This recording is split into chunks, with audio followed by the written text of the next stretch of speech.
This is Embodied from PRX and WUNC. I'm Anita Rao. If you've ever struggled to fall asleep or stay asleep, you're probably familiar with insomnia math. I would start thinking, oh my God, what if I never fall asleep? What if I never fall asleep? It's 4 o'clock, it's 5 o'clock, it's 6 o'clock, that kind of thing where I'm only going to get 2 hours of sleep. I'm only going to get 1 hour of sleep. When journalist Jennifer Senior's journey with chronic insomnia started in her late 20s, she was frantic to find a cure. But now, more than 25 years later, although insomnia is still a big part of her life, she's more focused on reframing the sleep conversation. We'll hear insights from both her reporting and personal life, plus we'll meet a couple who share suggestions for navigating insomnia in a romantic partnership. It's no longer a thing that's wrong with me or a thing that's wrong with Gabby. It's a problem that we share. Those conversations just ahead on Embodied. You know that kid at the slumber party who was always the last to fall asleep? That was Jennifer Senior, staring at her pink flowered wallpaper while others snoozed.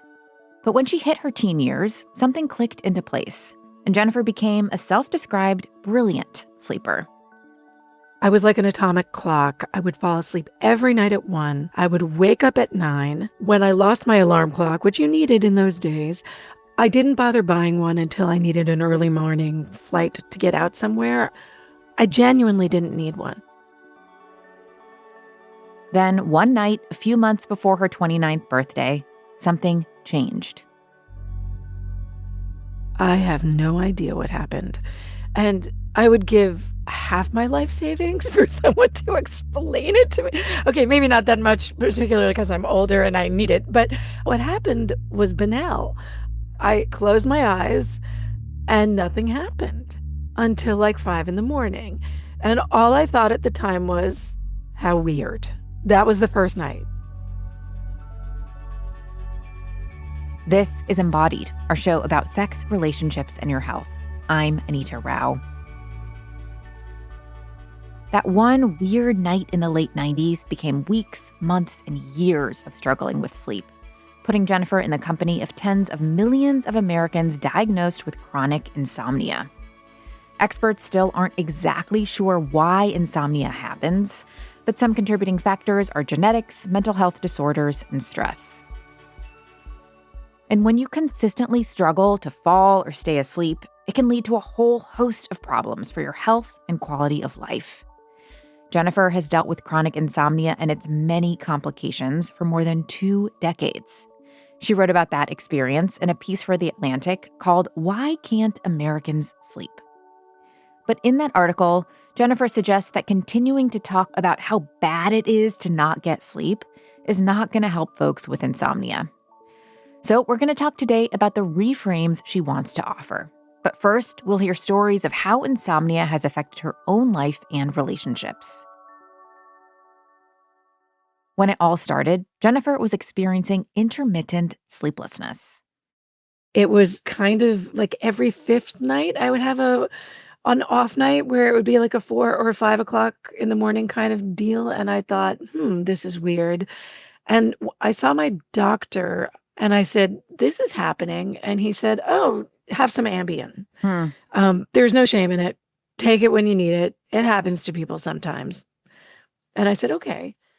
But I was so drug phobic in those days. I've been such a goody-goody my whole life that I've taken nothing, other than I guess I smoked weed every once in a while in college, but who didn't? So I refused to take it until I started having involuntary all-nighters. And that was bananas. As the weeks and the months went on, what did the inside of your brain, your internal chatter start to sound like about not getting sleep? Oh, yeah. So in the beginning, I was annoyed by it, but there wasn't any kind of furious nighttime voice that was just, that was emitting all sorts of distress signals. When I had an all-nighter, that almost instantly threw me into a panic, where then I would start thinking, oh my God, what if I never fall asleep? What if I never fall asleep? It's 4 o'clock, it's 5 o'clock, it's 6 o'clock. It was insomnia math. I want to ask about that insomnia math because as a creative, you were a writer, a journalist, and as a creative person myself, I know even just in like one night of bad sleep, part of what's happening in the insomnia brain is like, how am I going to interview someone? My brain isn't going to function. How am I going to work tomorrow? Like, am I going to be able to work tomorrow? What's going to happen during the interview? Like that, like the stress about what you have to do in your Totally. day gets really loud. How did this lack of sleep affect your functioning in your day-to-day life? Totally, totally. So, unlike you, though, I don't think that I had the same kind of horrible deadlines. I was still doing the kind of job 28 and 3/4, let's say, that it was still kind of a beginnerish job where my salary was low. I compensated for it by writing other pieces, but I could still do them on a leisurely schedule. Magazine writing is absurdly luxurious in that way. It didn't matter if I went a full night without sleep. When it started to make a difference was I went through a spell where I was only sleeping every other night. Wow. It was, I mean, that's a recipe for psychosis. Yeah. It didn't last long because on the in between nights when I did sleep, I wasn't sleeping 11 hours. I was sleeping like 5. And very quickly, that becomes a disaster. So I rushed to a sleep clinic that, by the way, I found in a phone book, but it was associated with Columbia Presbyterian, which I knew was a major hospital in New York. So I figured, well, this has to be pretty good. And you'll notice that C is really early in the phone book.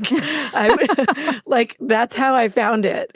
And I was taking Ambien at that point, but I had a terrible reaction to Ambien.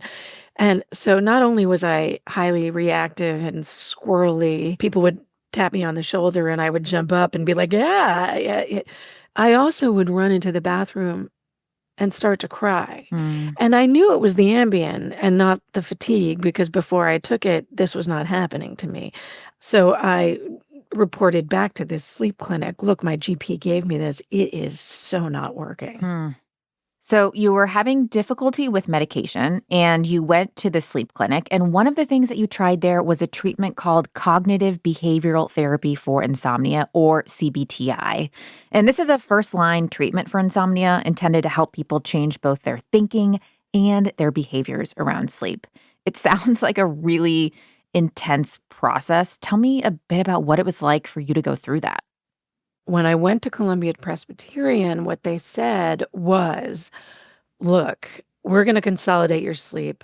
You're going to do this by taking a drug called Restoril, which is a benzodiazepine. It's in the same family as Valium, which I always thought was kind of shameful and Valley of the Dolls like and yuck. I took it one night. It didn't put me to sleep. There was nothing worse than being groggy the next day, having not fallen asleep on a sleep medication. So I decided to try cognitive behavioral therapy without it. I begged them. And what I had to do, the main tent pole in this therapy is you consolidate your sleep. Okay. What And does it that is mean? the craziest way possible. You keep a sleep diary and you see how many hours you are sleeping. And obviously, some nights I was sleeping 0. But on the nights that I was sleeping, as I said, it was only about 5. And for other people who, let's say, get into bed at 9 and then sleep from 12 to 4, are up, and then they sleep 1 more hour. You have to add up all those hours and you compress them into one block. That means you choose a time you want to wake up. So let's say for me, it was 9 o'clock. That's my usual wake up time.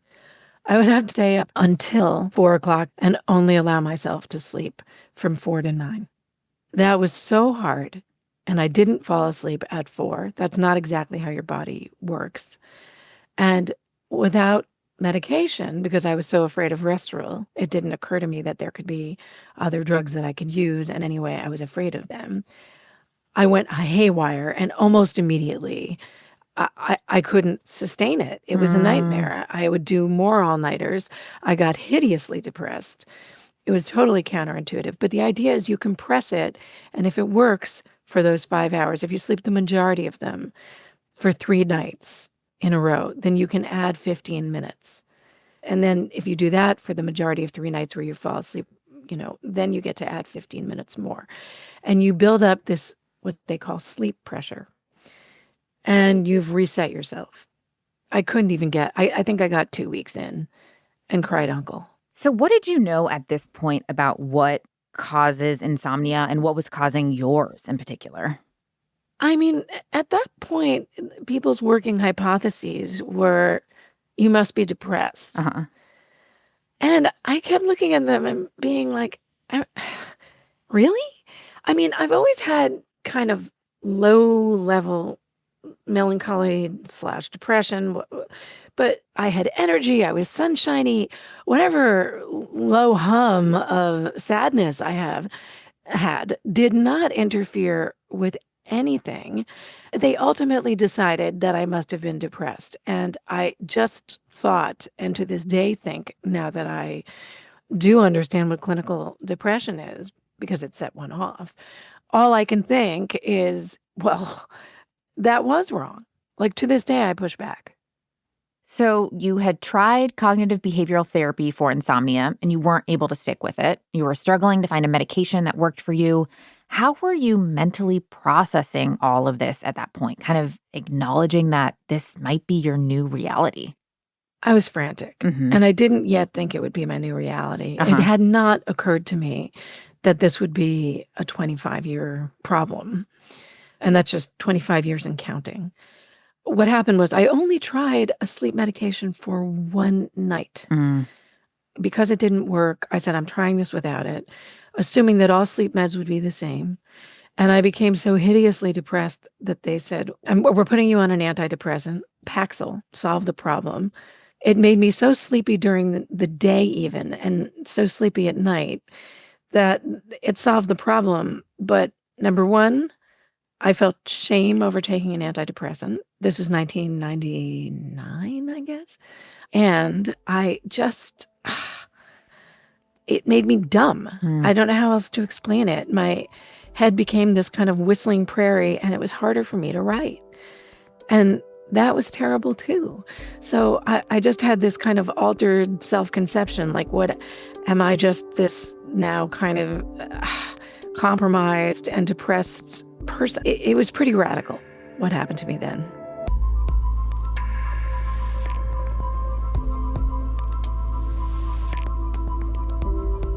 Just ahead, how the upheaval of insomnia affected Jennifer's social life and dating, and what helped her find a new equilibrium. You're listening to Embodied from North Carolina Public Radio, a broadcast service of the University of North Carolina at Chapel Hill. You can also hear Embodied as a podcast. Follow and subscribe on your platform of choice. We'll be right back.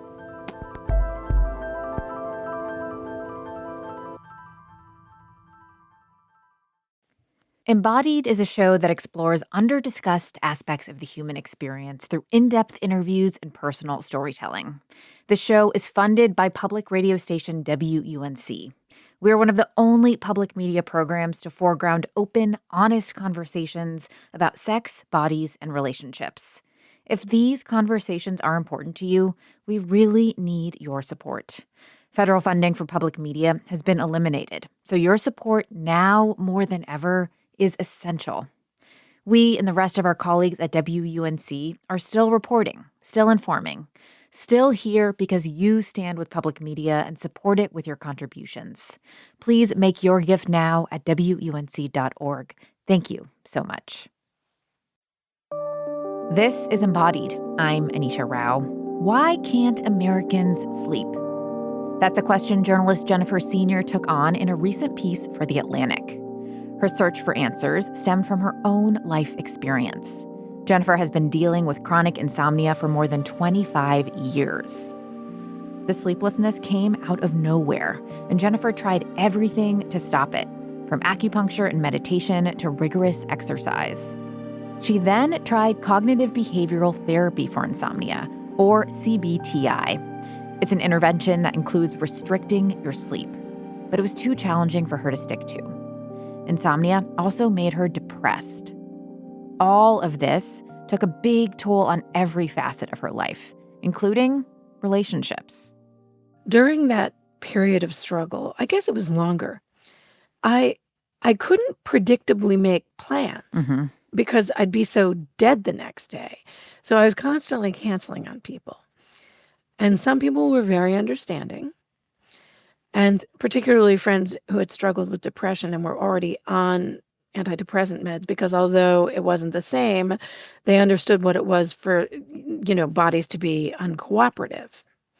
However, I had some friends who were not particularly kind about it and would say things like, all of us have bad nights Mm. and all of us can't sleep. And I would explain to them the difference. And one in particular who knew the contours of this thing still said something that was so hurtful. A friend of hers had invited me to spend the weekend at this fabulous thing that I wouldn't have had to pay a nickel for, and I said yes. And then was so run down that I canceled last minute. She was horrified, and I understand that. It must have looked flaky and like I was taking for granted a really spectacular invite. So I understand why she got upset. But she just let me have it. All of us have trouble sleeping. This is ridiculous. You can power through this. We all power through it when we can't sleep. Mm. Only years later did I say to her, I really could have used your friendship. I love you so much. And it's my fault too, because I should have then and there said, whoa, was that hurtful? Mm. Like, let's back up here. Because you know what? She totally would have been nice about it. How about in dating? Were you able to have open conversations about what you were going through? How did it affect your romantic life? Oh, God. So I was dating a guy at the time who we're friends now. And I'm usually friends with all my exes, but this was rough. I mean, he'd say things to me like, well, why don't you just close your eyes? When I would say, I'm having Oh, trouble sleeping. jeez. Yeah, it was just, oh God, it was so bad. And I went on an antidepressant while we were together. And he kind of awkwardly said, well, I once dated a woman who was on that. But I, I knew instantly what he thought, which was, well, she must be a banana boat. It was too early, Mm. It was before a lot of people were on this. He once actually also must have furtively looked in my medicine cabinet because he looked at me and said, what's acetaminophen? And I said, Tylenol. But he was clearly casting around to see if there were any other drugs in there that should give him pause. And of course, the only thing I had in there was Tylenol. So, but I knew just what he had done, right? He was casually saying, oh, I recently saw acetaminophen. And I was like, yeah, in my medicine cabinet. So from that point on, I was very careful to find people who were going to be different. So you're describing these early years of chronic insomnia where you're really struggling, it's affecting your social life, your relationships, you're trying to figure out what kind of medication you feel comfortable taking, if at all. Was there a turning point when things started to stabilize and you found a more consistent rhythm with sleep? Yeah and no. I mean, of course, eventually. But in that first year, eventually I went off Paxil because I could not stand what it was doing to my writing. And instantly there was a difference. And also, I was able to sleep again for a stretch. And I went back to 9 to 1 and thought, well, thank God that's over. And then it started all over again. And I'll never forget, I went into my editor in chief's office, started bawling, and Caroline Miller said to me, don't be ashamed.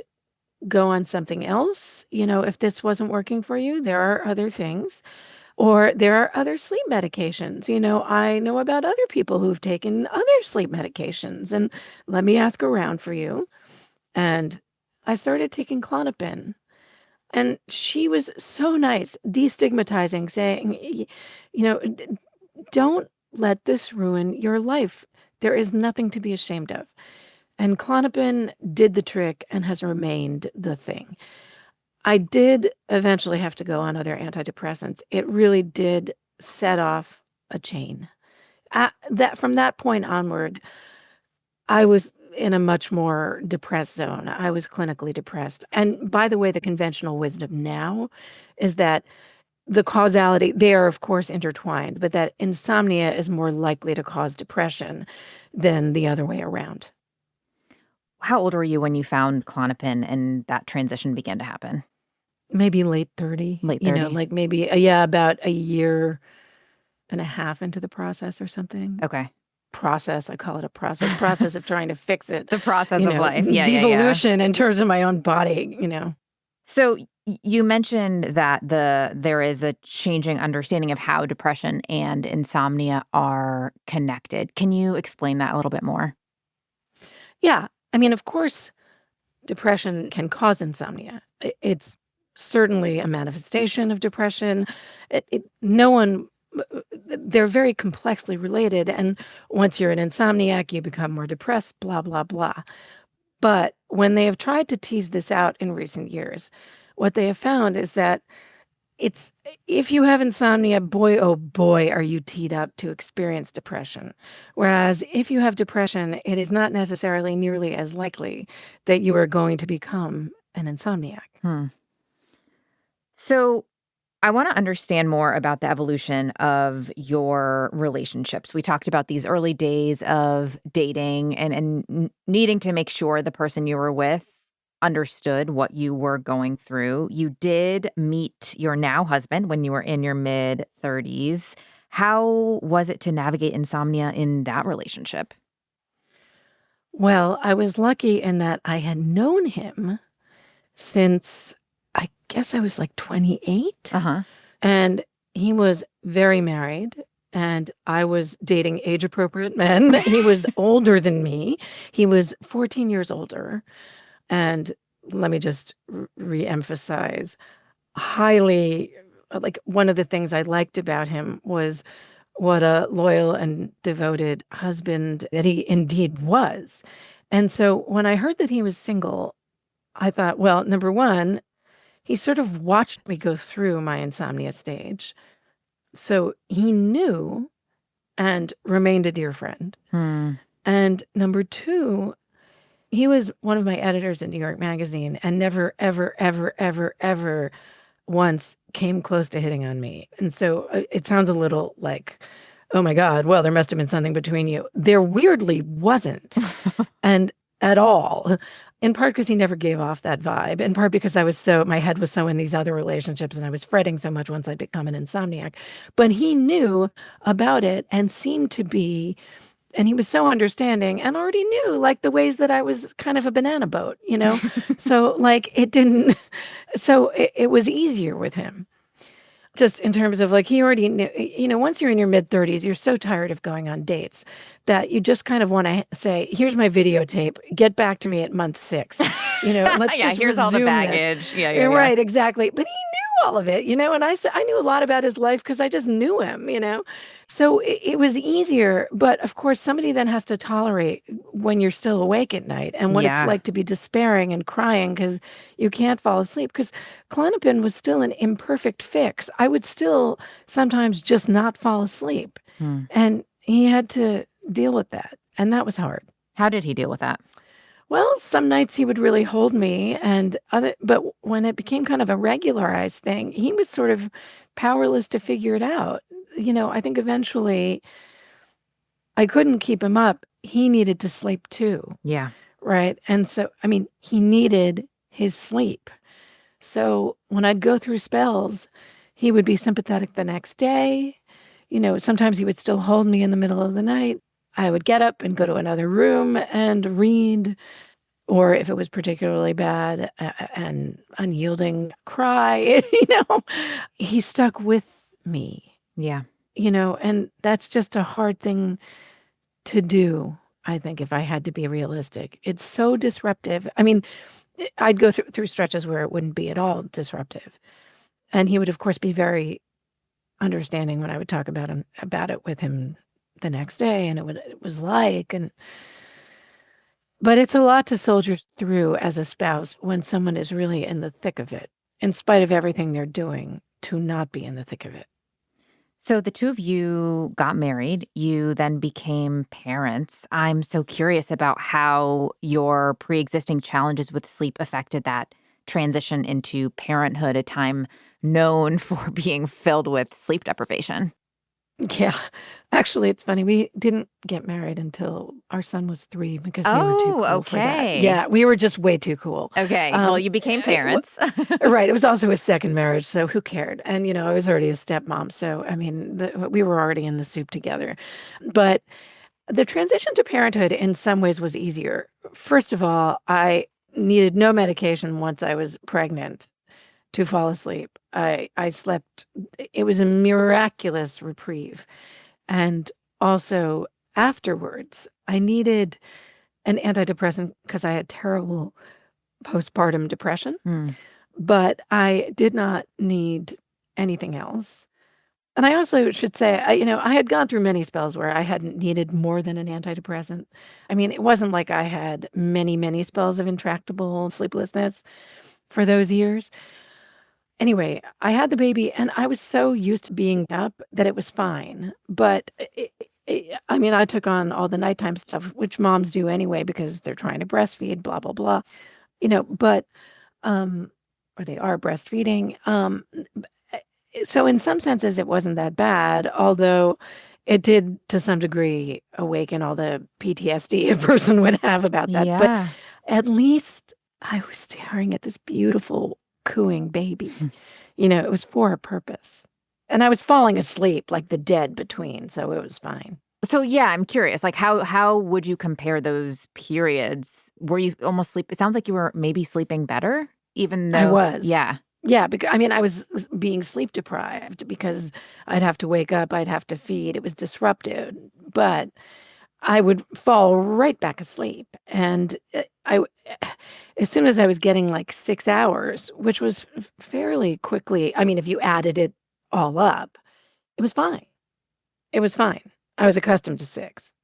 So, when your son was 7 years old, you were in your 40s, you decided to try CBT therapy for insomnia for the second time. What motivated you to try it again? I became one of the 3 daily book critics for the New York Uh Times. huh. And in those days, you had to review 3 books every 2 weeks. So do the math. It's a lot That's of one book reading. every 4.5 days. Yeah. And I was the nonfiction person, so those books tended to be longer. And it wasn't just that you had to read a book, you had to read it really carefully. I never skimmed, I never skipped any parts. I everything was very dog-eared. I also you had to metabolize it, then you had to figure out something to say that was pretty smart, otherwise people were gonna say, "Why is this person the book critic?"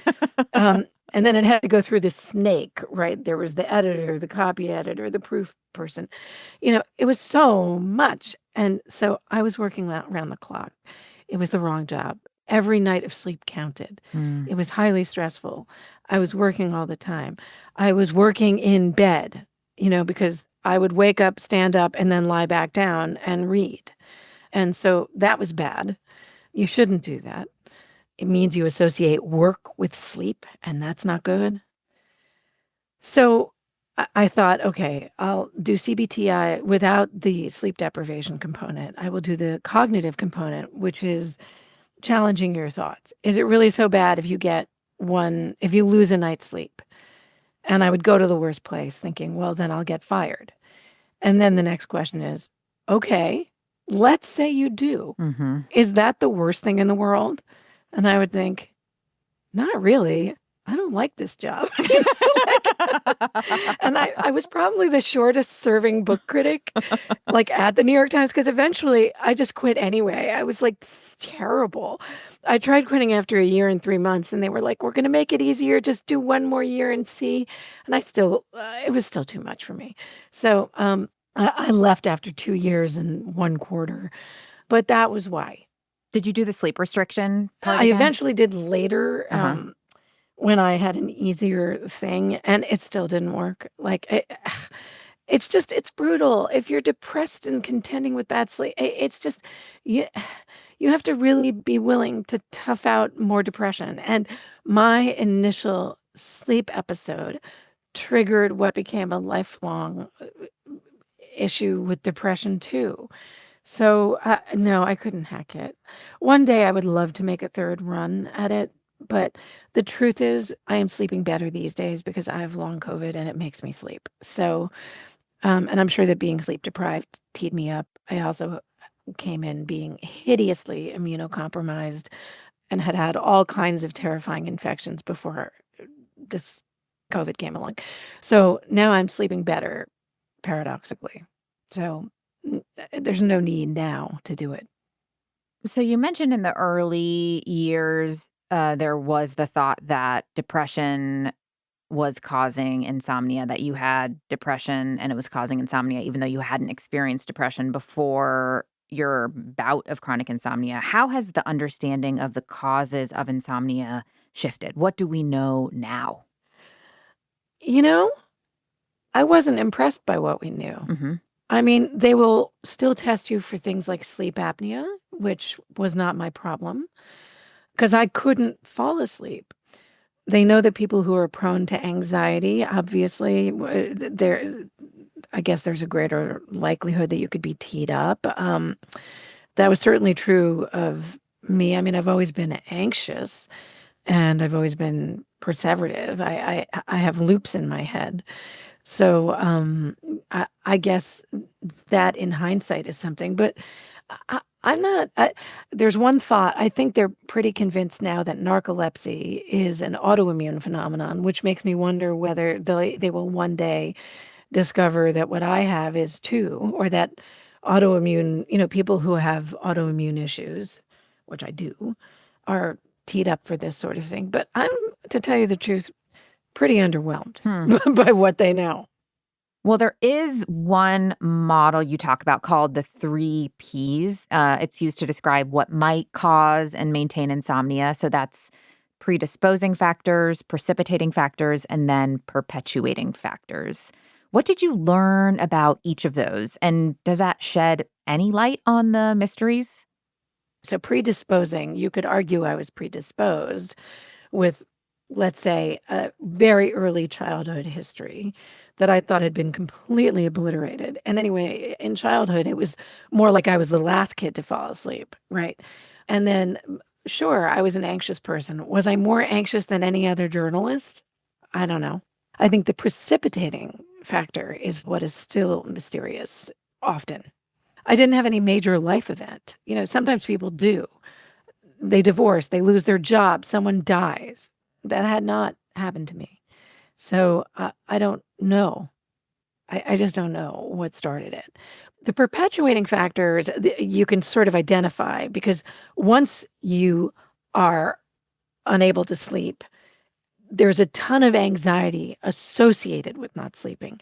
Then an anxiety process takes over. And that's what the cognitive piece of cognitive behavioral therapy and the behavioral part is designed to alleviate. Because once you're anxious about not sleeping, you fear sleeping and you fear not falling asleep. So the idea is to decatastrophize and alleviate that anxiety. But that can really perpetuate it. Just ahead, we'll hear what assumptions about insomnia Jennifer is still working to push back on. And we're going to meet a couple who will share advice about handling insomnia in a relationship.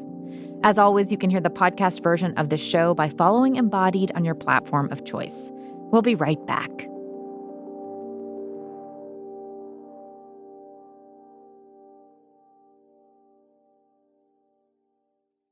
These days, there's so much news, it can be hard to keep up with what it all means for you, your family, and your community. The Consider This podcast from NPR features our award-winning journalism. 6 days a week, we bring you a deep dive on a news story and provide the context and analysis that helps you make sense of the news.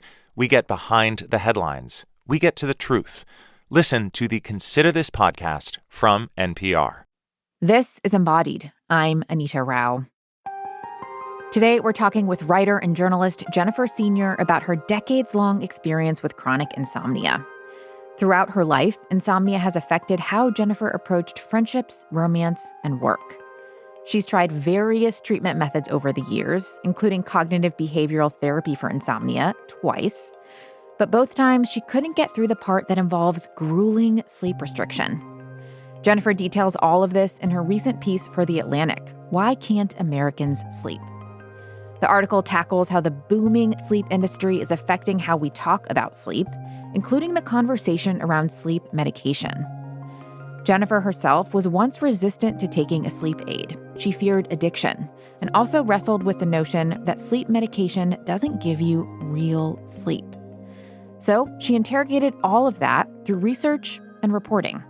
There's some evidence that it alters your sleep architecture, but tons of meds alter your sleep architecture. So to isolate these alone infuriates me. I mean, no one tells people to go off their antidepressants if they're struggling with depression, and they interfere with your sleep architecture. And so do others that I can't remember which ones now, but that are just non-negotiables in people's lives. Also, like, look, I wear a Whoop. I've got a wearable.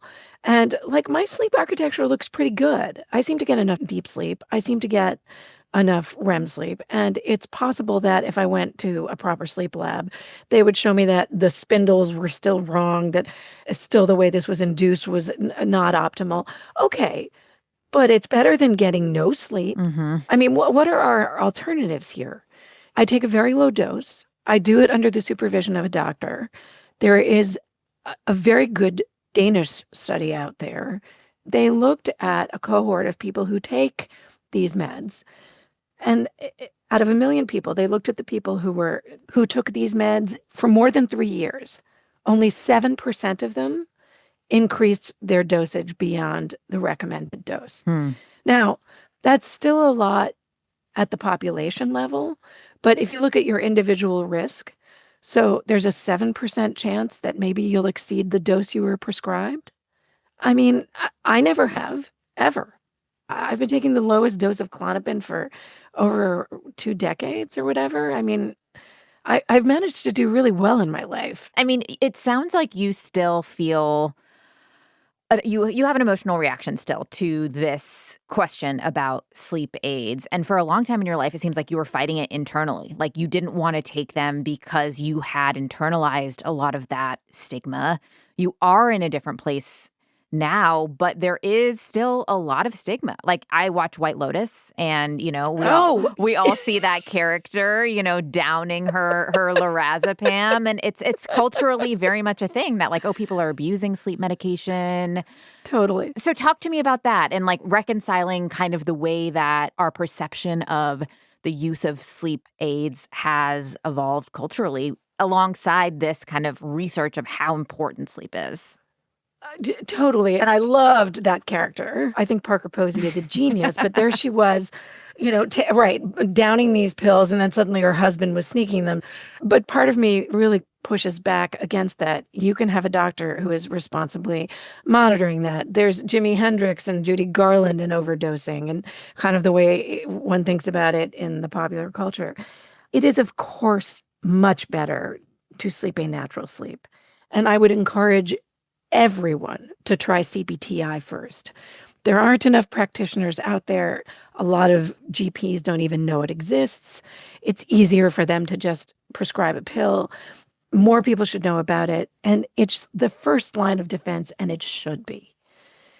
But anyone, for people for whom it doesn't work, I just was desperate to make it clear that you are not pathetic.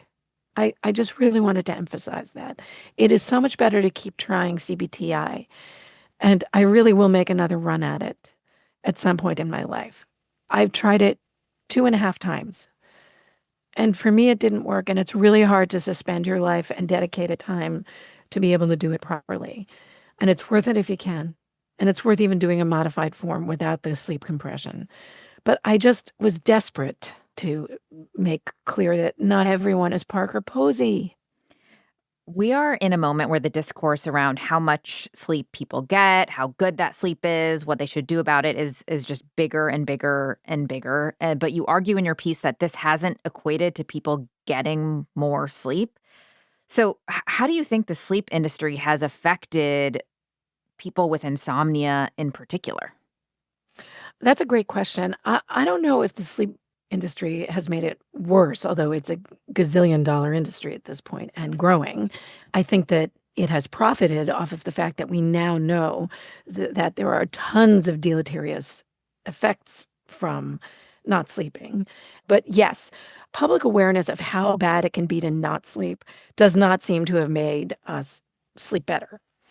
I think one thing that's very interesting is that wearables, having an Oura Ring or a Fitbit or an Apple Watch or what I wear, a Whoop, can sometimes make people very neurotic about their sleep. This woman named Kelly Barron at the University of Utah even coined this very funny term called orthosomnia. It basically describes the neuroticism of not sleeping. It's for people who have been made nuts by not sleeping and being too fretful about what your Apple Watch says. It can backfire, for sure. What do you better understand now about your own sleeping brain from talking with neurobiologists and understanding the brain science of folks with insomnia? A couple of things. Well, first of all, one thing that all these people told me is that there's a lot of data out there saying that 8 hours isn't really the right number for people. It's between 6.5 and 7.4 that's associated with the best health outcomes. It's a correlation, not necessarily causation, right? It might be that it's not that that amount of sleep causes good health. It's that people who are healthy get that amount of sleep, right? Hard to know. But I think that's very important for people who worry that they're not getting enough sleep. If their Apple Watch says that they've gotten 6.5 to 7.4, that might be just dandy. So I feel better when I look at my watch. In terms of what I've learned, well, unfortunately, your body can unlearn sleep. What happened back then, I think a default kind of country road in my brain, like, oh, this is weird. I'm not sleeping. This is not my brain's habit. I think it eventually became a superhighway and it became my brain's habit. There are ways to unlearn it. That's what the cognitive behavioral part of CBTI is for, changing your thoughts about it. Because those anxious thoughts really become grooves. They're deeply etched in your brain and you can unlearn them. And I've tried to unlearn them and I've gotten better at unlearning them, by the way. I mean, I do tell myself more soothing stories at night and I read and I don't get so freaked out and I'm better about it. I am. I stress less and it probably diminishes the spells that I have of not sleeping. Do you have a mantra, or maybe it's just a story that you tell yourself now at night when those thoughts begin to get loud, when you can't fall asleep? One night is not a big deal. One night is not a big deal. Another mantra. Let's see. I can still be a good mom. I will apologize if I'm snappish. I will apologize if I'm irritable. I will explain. Probably not that day because I'm too in it. Those are some. I love those. Jennifer, thank you so much for the conversation. This was really fun. It was great. Jennifer Senior is a staff writer at The Atlantic. You can find the link to her recent piece, Why Can't Americans Sleep, at our website, embodiedwunc.org. As Jennifer shared, insomnia affects every single part of your life. And we wanted to dig a little deeper into the relationship piece. So our producer, Kaya Finlay, called a couple who has been working through sleep problems for 15 years. We met in 2010, the old-fashioned way, by which I mean at a bar. We started talking because we were some of the only people there, and a few months later, we started dating, and we got married in 2016. That's Gabrielle Moss. She and her husband, Jesse Rifkin, are both writers in New York City. Jesse is also a lifelong insomniac, which almost immediately began to affect their relationship. At the time that Gabby and I started dating, I was living in an apartment that was literally underneath a highway overpass that was having nighttime construction. And so we started spending a lot of nights together at Gabby's apartment, and she had a very touch-sensitive mattress. And so even the slightest shift, as I tried to get comfortable to fall asleep or whatever, or as I could sleep, I would wake her up instantly. I think it might have even been less the mattress and more me. I think sharing a bed to that extent was kind of a new experience for me, and it turned out to be one that my body did not love. So then I started experiencing insomnia as well. I think the way that our insomnias were sort of like the opposite of complementary with each other is that my trouble is falling asleep.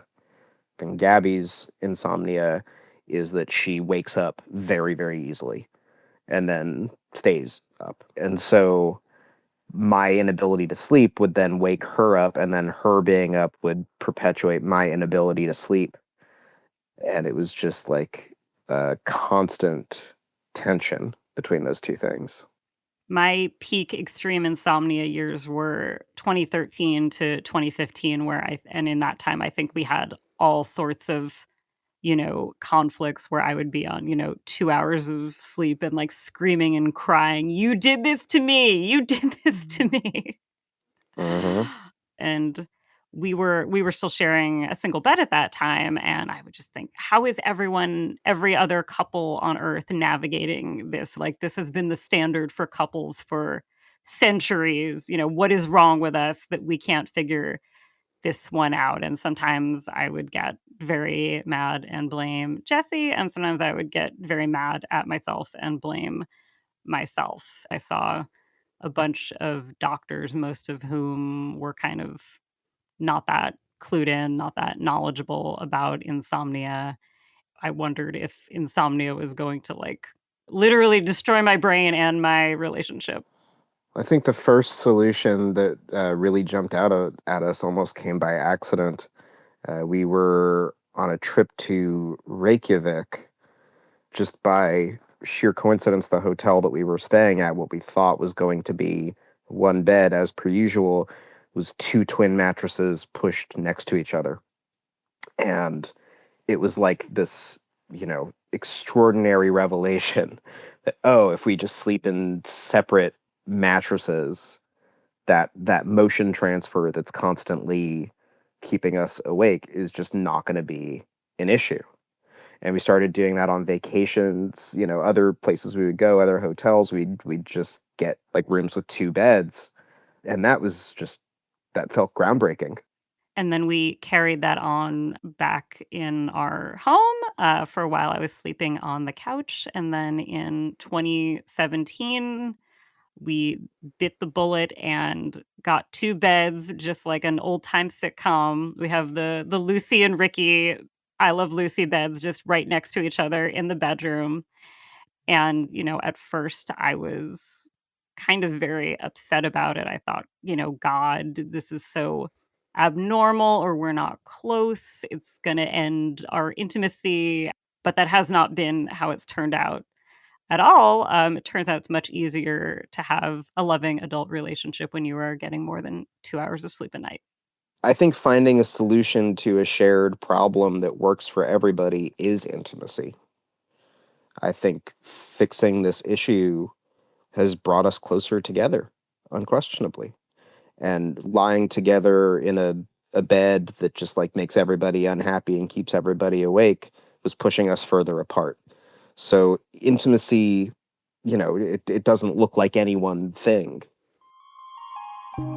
I think usually if one of us has a bad night of sleep, the other one is very willing to pick up all the slack that following day and really empathize with them, try to take things off their plate and kind of really, really help them, because we both know how much of a struggle it is to go through a day without any sleep. So, the other one will kick the caregiving into overload when we know that the other one has had a really bad night of sleep. We can also, I think, sometimes tell when a bad night of sleep might be on the horizon. If there's something that's bothering the other person, that we make a point of having a conversation and talking through all of that stuff before it's time to go to bed. Sometimes it helps, sometimes it doesn't, but it helps enough, I think, that we can kind of do that for each other. I think when we got together, I was in that boat of like, oh, you have insomnia? Well, why don't you just go to sleep? So I am the person who kind of learned to have a little more empathy and understanding on that end, especially as it also came for me. So I think probably we support each other in this way by both just knowing that insomnia is not a choice. There are certainly things you can do to make it better or worse, but at the end of the day, it is not your decision. It is a problem with your brain and body, and like any other chronic issue of the brain and body to some degree, it's outside of your control. And so you can't blame someone or hold them responsible for experiencing it. I think also because of the way that it's developed in our relationship, insomnia, it's no longer a thing that's wrong with me or a thing that's wrong with Gabby. It's a problem that we share. And I think that makes approaching it a lot less scary. It's like we're redecorating the apartment or something. It's a practical problem with a practical solution. Thanks so much to Gabrielle and Jesse for sharing their story with us, and to Atlantic staff writer Jennifer Senior. You can find out more about all of these folks at our website, embodiedwunc.org. Find behind the scenes and bonus content for our show by following us on Instagram. Our handle is @embodiedwunc. Today's episode was produced by Kaya Finlay and edited by Amanda Magnus. Nina Scott is our intern, Jenny Lawson our technical director, and Quilla wrote our theme music. Wilson Sayre also provided editorial support. This program is recorded at the American Tobacco Historic District. North Carolina Public Radio is a broadcast service of the University of North Carolina at Chapel Hill. I'm Anita Rao.